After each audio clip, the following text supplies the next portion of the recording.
Hello, Bradford City fans. We've just got back from Port Vale tonight, where Bradford City have won 2-0 in their game in hand at the top end of League One. I thought it was a really, really good performance tonight. Our first win on the road since I think Blackpool at the beginning of January.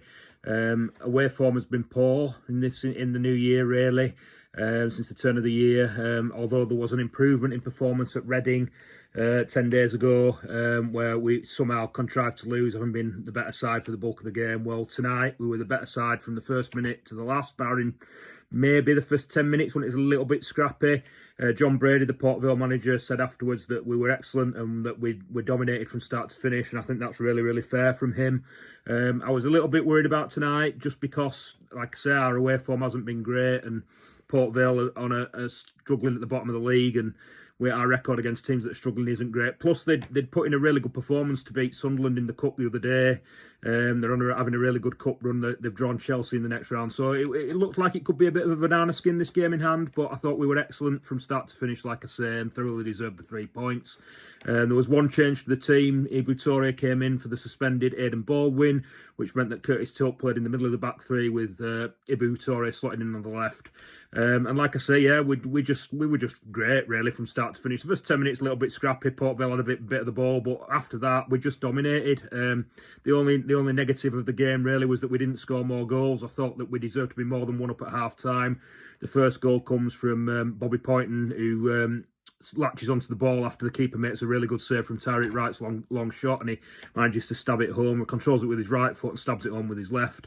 But yeah, 1-0 was the least we deserved at half time. We had, like I say, lots of chances. I think Pennington had a header cleared off the line. Ethan Wheatley's gone through one-on-one. So 1-0 at half time was more than fair. We deserved more, if anything.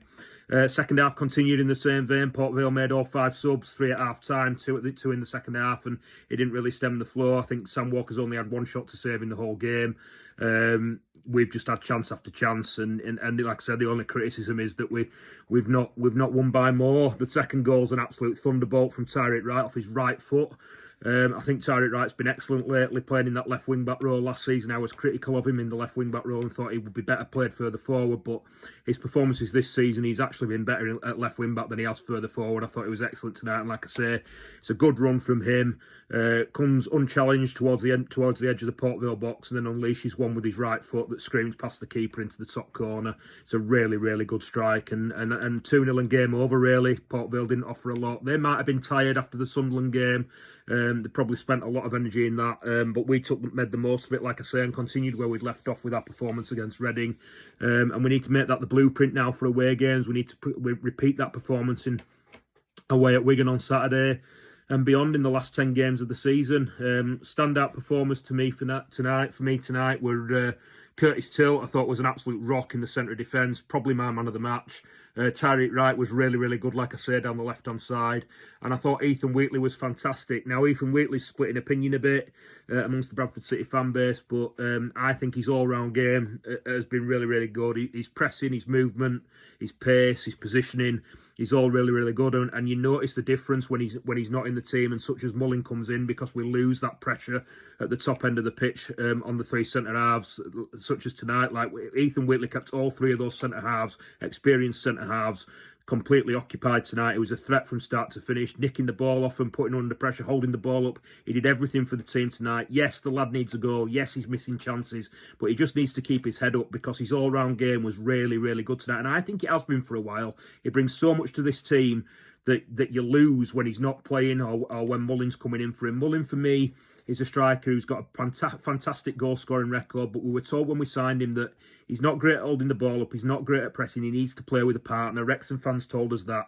And to me, that's what I've seen when I've seen him play so far. It looks like someone who needs a partner up there with him. This formation that we play at the moment with the 2 10s just either side of the striker, we need somebody like Ethan Wheatley with his all-round game. And like I said, the lad just needs to keep his head up because I thought he was fantastic tonight. So yeah, needs to convert his chances, but I think he just needs a goal to go in. Once his goal goes in, you can see he's getting frustrated, but his all-round game really, really good for me, and we lose a lot when he comes off the pitch.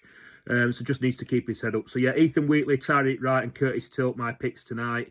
Hopefully we can carry on where we've left off and get another away win at Wigan on Saturday. We just need to, like I say, keep this as a blueprint of performances now away from home.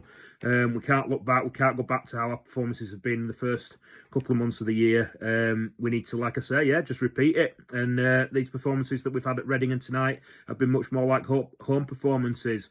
We are now 10 points clear of 7th place, I think. So we've got a nice little buffer in the playoffs. We need to make sure that we don't slip out, but we keep it up. We finished strongly and finish in the top 6. Probably too much to ask for us to catch Cardiff, who are 9 points clear, but we're level on points with Bolton in 3rd, and we just need to, like I said, keep it going. The performance was really, really good tonight. Much more akin to our home performances, and I really, really enjoyed it. 2 fantastic goals and a dominant performance. Onwards and upwards with the West Yorkshire Football Show.